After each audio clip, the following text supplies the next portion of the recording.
Hi అండి, నమస్తే. నేను మీ రామలక్ష్మి. వెల్కమ్ టు రామలక్ష్మి వంటిల్లు. చూస్తుంటే నోరూరించేలా, అప్పటికప్పుడు చేసుకొని తినేయాలి అనిపించేలా రుచికరమైన వంటలను చేసి చూపిస్తానండి. ఛానల్ని సబ్స్క్రైబ్ చేసుకుని పక్కనే ఉన్న గంట సింబల్ని టచ్ చేశారంటే నేను రెసిపీ పోస్ట్ చేసిన వెంటనే కూడా మీ ఫోన్లో నోటిఫికేషన్ వస్తుందండి. ఓపెన్ చేసి చూడండి.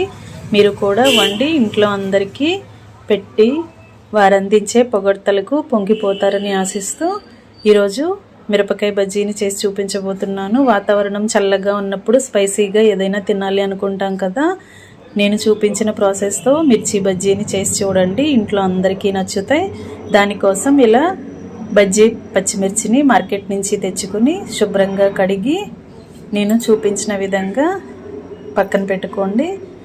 మీకు ఎన్ని బజ్జీలు కావాలో దానిని బట్టి బజ్జీని క్వాంటిటీని మిరపకాయలను తీసుకుని పక్కన పెట్టుకోండి. ఇప్పుడు మిక్సీ జార్ తీసుకుని ఒక అరకప్పు వరకు పుట్నాల పప్పుని, కొంచెంగా సాల్ట్ని, కొంచెం జీలకర్రని, కొంచెం వాము పొడి కానీ వాము కానీ వేసుకుని రుచికి సరిపడా సాల్ట్ కూడా వేసుకుని బాగా గ్రైండ్ చేయండి. ఇలా మెత్తని పిండిలాగా గ్రైండ్ చేసుకోండి. ఇప్పుడు శుభ్రంగా కడిగి తుడిచి పెట్టుకున్న మిరపకాయల్ని నేను చూపించిన విధంగా తొడిమి నుండి కింద వరకు కూడా చాకుతో ఇలా నిలువుగా ఘాట్లు పెట్టుకోండి.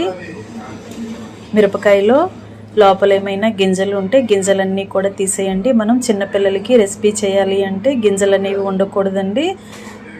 గింజలు ఉంటే మిర్చి అనేది కొంచెం ఘాటుగా ఉంటుంది. పిల్లలు అయితే అస్సలు తినలేరు. పెద్దవారైతే కొన్ని గింజలు అయితే అలా ఉంచేసుకోవచ్చు.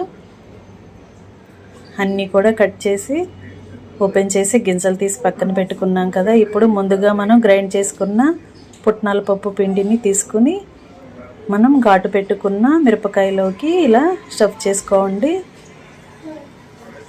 ఈ పొడి అనేది మిరపకాయలు లోపల వరకు పెట్టి మనం క్లోజ్ చేసినట్లయితే మనం బజ్జీ తింటున్నప్పుడు ఘాటు అనేది అస్సలు తెలియకుండా చాలా టేస్టీగా ఉంటుంది. ఎన్ని బజ్జీలైనా కూడా ఈజీగా తినేస్తారు. పొడి అనేది మరి రాలిపోతున్నట్లుగా అనిపిస్తే కొంచెంగా వాటర్ని కలుపుకొని పేస్ట్ లాగా చేసుకునైనా కూడా మిరపకాయ లోపల వరకు పెట్టుకోవచ్చండి. ఇవన్నీ పెట్టుకోవడం కంప్లీట్ అయిన తర్వాత ప్లేట్ పక్కన పెట్టేసుకుని ఒక గిన్నెను తీసుకుని దానిలో ఒక జల్లెడ పెట్టుకుని 1 కప్పు వరకు శనగపిండిని, 2 టేబుల్ స్పూన్లు పొడి బియ్యం పిండిని, కొంచెం సాల్టు, వంట సోడా, కారము, అలాగే వాము పొడి వేసుకుని కొంచెం జీలకర్ర పొడి కూడా వేసుకోవచ్చండి. ఇవన్నీ కూడా బాగా జల్లించి గిన్నెలోకి వేసుకున్నట్లయితే మనం వేసిన ఇంగ్రీడియంట్స్ అన్నీ కూడా బాగా కలిసిపోయి గిన్నెలోకి వస్తాయి.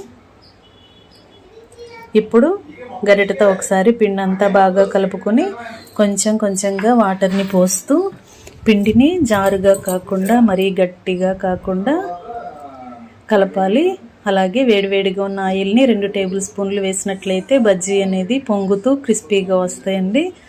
ఆయిల్ కూడా వేసి పిండిని బాగా కలిపాం కదా. ఇప్పుడు కట్ చేసి పుట్నాల పప్పు పిండిని స్టఫ్ చేసుకున్న మిర్చిని తీసుకుని ఇలా పిండిలో ముంచి ఒకవైపున గిన్నెకు రుద్దుతున్నట్లుగా చేసినట్లయితే ఒక సైడ్ పిండి అంతా కూడా గిన్నెలోకి వచ్చేస్తుందండి. మిరపకాయ అనేది బయటికి కనిపిస్తూ ఓపెన్గా ఉంటుంది. ఎందుకంటే అలాంటి